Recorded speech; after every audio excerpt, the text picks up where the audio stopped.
روشنی کا ادھورا وعدہ۔ رات کی تاریکی آہستہ آہستہ شہر پر پھیل رہی تھی۔ گلیوں میں جلتی پیلی بتیوں کی روشنی جیسے اندھیرے سے جنگ لڑ رہی تھی۔ انہی روشنیوں کے درمیان ایک چھوٹی سی بالکنی میں عادل کھڑا تھا، ہاتھ میں اپنے پرانے خط لیے جسے وہ بار بار پڑھ رہا تھا۔ یہ خط عام نہیں تھا، اس کی زندگی کا سب سے بڑا اور اہم وعدہ تھا۔ عادل ایک سنجیدہ اور کمگو انسان تھا۔ وہ اپنے جذبات کو الفاظ میں بیان کرنا نہیں جانتا تھا، مگر اس کے دل میں احساسات کی ایک نئی دنیا آباد تھی۔ اس کی زندگی میں سب کچھ معمول کے مطابق چل رہا تھا، جب تک کہ عائشہ اس کی زندگی میں نہیں آئی تھی۔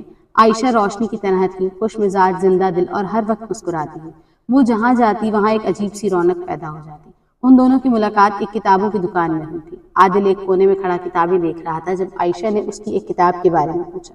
آپ نے یہ پڑھی ہے؟ اس نے مسکراتے ہوئے کہا۔ عادل نے مختصر سا جواب دیا، نہیں۔ عائشہ نے ہنس کر کہا، پھر تو آپ کو پڑھنی چاہیے، یہ زندگی بدل دیتی ہے۔ یہیں سے اس کی کہانی شروع ہوئی۔ آہستہ آہستہ دونوں ایک دوسرے کے قریب آنے لگے۔ عائشہ نے عادل کی خاموشی کو سمجھ لیا اور عادل نے عائشہ کی روشنی کو محسوس کیا۔ وہ اکثر ساتھ بیٹھ کر باتیں کرتے، خواب دیکھتے اور زندگی کے بارے میں سوچتے۔ ایک دن عائشہ نے کہا، اگر کبھی میں تم سے دور ہو جاؤں تو ایک وعدہ کرو۔ عادل نے حیرت سے پوچھا، کیسا وعدہ؟ کہ تم اپنی زندگی میں روشنی کو کبھی ختم نہیں ہونے دو گے۔ عادل نے بغیر سوچے سمجھے کہا، میں وعدہ کرتا ہوں، مگر اسے نہیں معلوم تھا کہ یہ وعدہ اتنا مشکل ہوگا۔ چند ماہ بعد عائشہ بیمار ہو گئی۔ شروع میں ایک معمولی سی بیماری لگی، مگر وقت کے ساتھ اس کی حالت بگڑتی گئی۔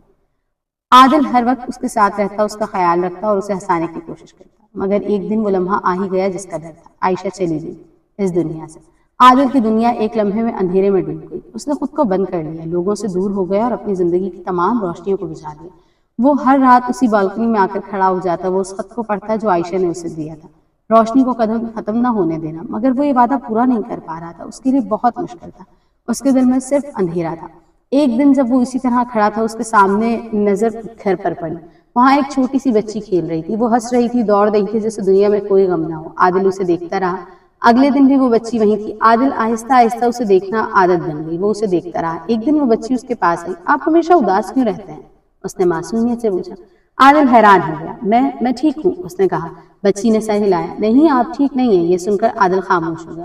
میری امی کہتی ہیں اداسی کو زیادہ دیر تک دل میں نہیں رکھنا چاہیے، ورنہ وہ گھر بنا لیتی ہے، بچی نے کہا۔ یہ جملہ عادل کے دل میں گونجنے لگا۔ کیا واقعی اس نے اداسی کو اپنے اندر گھر بنانے دیا تھا؟ اس رات اس نے دوبارہ وہ خط پڑھا، مگر اس بار اسے کچھ مختلف محسوس ہوا۔ عائشہ کا وعدہ صرف ایک جملہ نہیں تھا، وہ ایک راستہ تھا۔ اگلے دن عادل نے ایک فیصلہ کیا۔ اس نے اپنے کمرے کی کھڑکیاں کھول دی، روشنی کو اندر آنے دیا اور خود کو باہر کی دنیا سے جوڑنے کی کوشش کی۔ وہ اس بچی کے ساتھ کھیلنے لگا، اس کی ہنسی ہنسنے لگا۔ آہستہ آہستہ اس کے دل کا اندھیرا کم ہونے لگا۔ اس نے اپنی زندگی میں چھوٹی چھوٹی خوشیاں تلاش کرنا شروع کر دی۔